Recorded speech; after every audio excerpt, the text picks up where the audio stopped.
great to see you, George Nichols, CEO of the American College. We just came out of a really powerful think tank called Growth by Inclusion.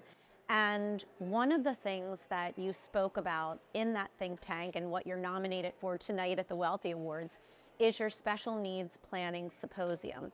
What I'd like to get at is, special needs can encompass aging parents, Correct. Right? Yes.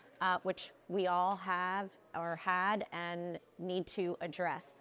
So how can financial advisors help their clients with this? Because it comes up all the time, came up with me personally. My advisor helped me quite a bit. So what are the opportunities in ways advisors can help their clients through this difficult journey? Yes. The first thing is most advisors either are in the space of specializing in special needs and disability because they have to. It's usually they have a child or they've had an experience with a family member. So they were sort of forced to go in and say, you know what, I really think I better understand this better.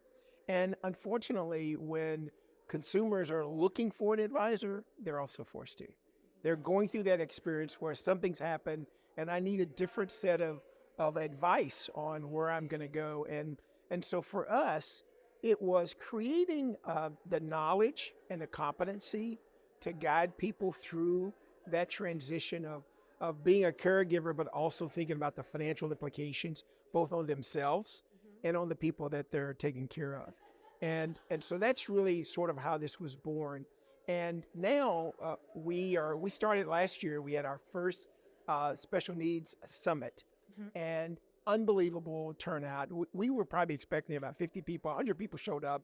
We actually had more people wanting to be there. This year we will have it in November in Phoenix.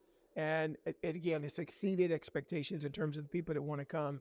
But it's really trying to create a community of those individuals, because that's actually how we're going to be most successful. Is I have someone who's knowledgeable and they're an expert, but they are learning about the community that supports them as advisors and those families. And that's the most important. One of the things I get asked about is like, well, okay, you're doing this for an advisor, but how do you connect with the individual, the family member? And again, it's part of that ecosystem that we're building, the community, because what we found out is that once the advisor is knowledgeable about the specialty of special needs and using our designation, which is a chartered special needs consultant, that they will get access to other community organizations that they can refer their family members to their clients to.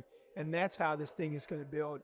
It is a growing designation. I'm actually surprised that it's not as big as it should be right now, but it is growing. And I think the recognition of how broad special needs definition can be. Post-COVID, everybody's talking about mental health. Yeah. I think about the next generation, these young folks that are talking about mental health.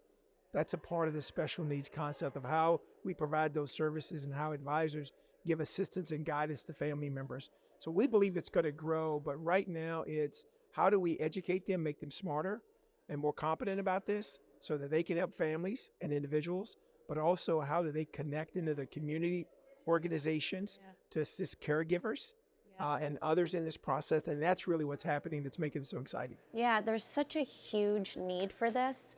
I'm going to make an educated guess and think within the next 5 years, the designation is going to grow exponentially.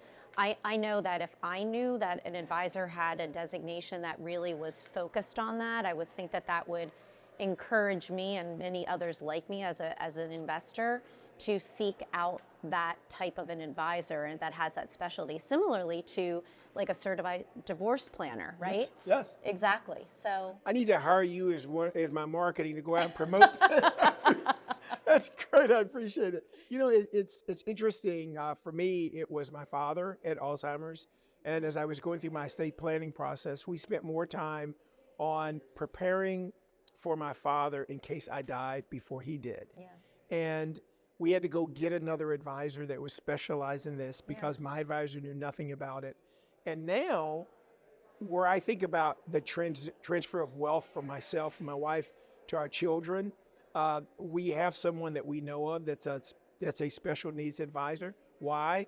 Because the fear that I may have the same problem my father has. And how are my kids going to be prepared to take care of me or my wife in that transition? So where that we'd say like, well, my father had Alzheimer's, he's passed away, and now it's over. It's not. When I'm really thinking about the future going forward, then I want to make sure that that's another specialty. There's another piece of knowledge that is available to my family just in case that's something that also happens again in our family. Oh, that's great. I mean, in terms of you thinking ahead like that, and there's just so many opportunities for advisors to serve these caregivers, right? At one point in your life, everyone is going to be a caregiver in one way, shape, or form. So true. So glad that you guys have this designation. Thank you.